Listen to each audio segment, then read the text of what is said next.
and it's about how fast the crash will hit us. And it's always frightened me. People don't realize what's happening until the last 5 or 6 seconds. And that's the issue with the coronavirus right now. Do you think the coronavirus is real? Because most people think it's fake. It's a Bernie Sanders attempt to get Trump elected. We're right now in March of 2020, and Powell, the head of the U.S. Fed, dropped interest rates another 500 basis points. And what did you see happen? What we're saying is that they cut rates, but it can't get the supply chain back up in production, and people are being let off their jobs to stay at home. They're going to go into isolation. I mean, this is a pretty systemic collapse we're coming into. I have cans of antibiotics because they last forever. So it's like I have bullets and I have antibiotics, and I have a pantry full of food, and I have gold and silver, and I have cash outside the bank, and I keep my cars topped up with gas, because if this is a systemic problem it's more than just your health, right? So talk about how you protect yourself financially right now, because I don't know if you know how serious even if it's not the coronavirus, the world economy is hanging by a thread right now. And I meet so many people their heads are so far up there, you know what? They don't even know what's going on. Well, first of all, the reason I wrote Rich Dad, Poor Dad was because I knew this time was coming. And we have, as a world, have never been here before.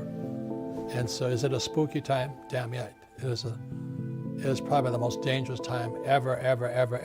There's nothing to compare it to, because there's never been a world economy before. For example, 100 years ago, if there was a stock market crash in England, it didn't affect anybody.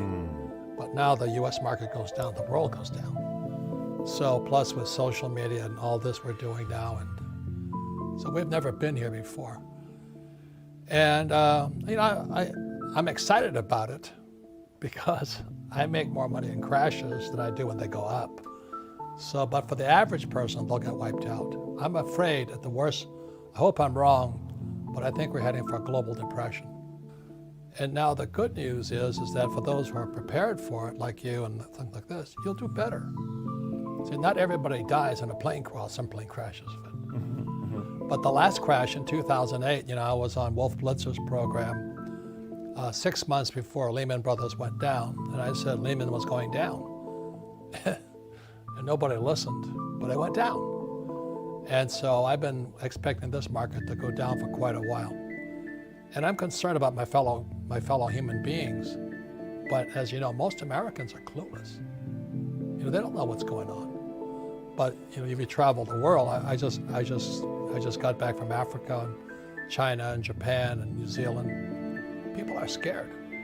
Australia, which hasn't had a recession in 30 years, is in recession. But Americans are fat, dumb, and happy, having a good time, which is good. But I'm concerned. That's all I can say. I'd be afraid if I had kids. You know what I mean? I don't trust my government. I'm not a Republican or Democrat. I like Trump, but they can't save me.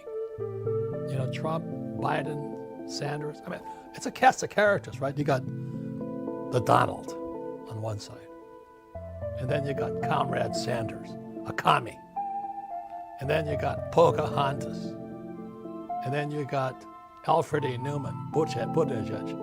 It's a reality TV show up there. You're counting on the government to take care of you? I mean, wake up. That's good. You want to make sure that no matter who's in office or if it crashes, you're okay. That's the most important thing you can do. Okay, today is 2020, right? In 10 years, 2030, 2 billion baby boomers across the world will retire. Japan's broke. Argentina's broke. China's broke. Italy's broke. Germany's broke. All these old guys are retiring.